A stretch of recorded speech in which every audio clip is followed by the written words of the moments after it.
ನಗರ police commissioner ವ್ಯಾಪ್ತಿಯ ಹಲವು ಕಡೆ ದನ ಕಳ್ಳತನ ಮಾಡ್ತಾ ಇದ್ದಂತಹ ಇಬ್ಬರು ಆರೋಪಿಗಳನ್ನು ಪೊಲೀಸರು ಬಂಧಿಸಿದ್ದಾರೆ. ಬಜ್ಪೆ ಹಾಗೂ ಮೂಡಬಿದ್ರೆ ಪೊಲೀಸರು ನಡೆಸಿದಂತಹ ಜಂಟಿ ಕಾರ್ಯಾಚರಣೆಯಲ್ಲಿ ಆರೋಪಿಗಳನ್ನು ಬಂಧಿಸಲಾಗಿದೆ. ಕಾರ್ಯಾಚರಣೆ ವೇಳೆ ಹಂಜಾ ಎಂಬ ಓರ್ವ ಆರೋಪಿ ತಪ್ಪಿಸಿಕೊಂಡಿದ್ದು, ಮೂಡಬಿದ್ರೆಯ ಕೊಡಂಗಲ್ ನಿವಾಸಿ ಮೊಹಮ್ಮದ್ ಶರೀಫ್ ಮತ್ತು ಹಿದಾಯತ್ ನಗರದ ಹಸೈನರ್ ಎಂಬುವರು ಪೊಲೀಸರ ಕೈಗೆ ಸಿಕ್ಕಿಬಿದ್ದಿದ್ದಾರೆ. ಎಡಪದು ಗ್ರಾಮದ ತಿಪ್ಪೆಬೆಟ್ಟು ಎಂಬಲ್ಲಿ ಸುಜಾತ ಎಂಬುವರ ಮನೆಯ ಹಟ್ಟಿಯಿಂದ 2 ಹಸು ಹಾಗೂ 1 ಕರು ಕಳ್ಳತನವಾಗಿತ್ತು.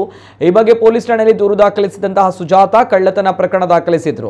ಫೆಬ್ರವರಿ 8ರ ಮುಂಜಾನೆ ಮುಳ್ಳೂರು ಕ್ರಾಸ್ ಬಳಿ ಬಿಳಿ ಬಣ್ಣದ ಕಾರೊಂದು ಅನುಮಾನಾಸ್ಪದವಾಗಿ ತಿರುಗಾಡುವುದನ್ನು ಕಂಡಂತಹ ಪೊಲೀಸರು ವಾಹನ ಅಡ್ಡಗಟ್ಟಿದ್ದಾರೆ. ಈ ವೇಳೆ ಕಾರು ನಿಲ್ಲಿಸದೆ ಪರಾರಿಯಾಗಲು ಯತ್ನಿಸಿದಂತಹ ಆರೋಪಿಗಳನ್ನ ತಮ್ಮ ವಾಹನ ಅಡ್ಡ ಹಾಕಿ ನಿಲ್ಲಿಸಿದ್ದಾರೆ. ಈ ವೇಳೆ ಹಂಜಾ ಎಂಬಾತ ಪೊಲೀಸರಿಂದ ತಪ್ಪಿಸಿಕೊಂಡಿದ್ದು, ಉಳಿದ ಇಬ್ಬರನ್ನ ಪೊಲೀಸರು ವಶಕ್ಕೆ ಪಡೆದು ವಿಚಾರಿಸಿದ್ದಾರೆ. ಈ ವೇಳೆ ಆರೋಪಿಗಳು ಸುಜಾತ ಅವರ ಮನೆಯಿಂದ ದನ ಕಳ್ಳತನ ಮಾಡಿರುವುದನ್ನು ಒಪ್ಪಿಕೊಂಡಿದ್ದು, ಕದ್ದ ದನವನ್ನ ತೋಡರಿನ ಅನ್ಸಾರ ಎಂಬುವರಿಗೆ ಮಾರಾಟ ಮಾಡಿದ್ದಾಗಿ ಒಪ್ಪಿಕೊಂಡಿದ್ದಾರೆ.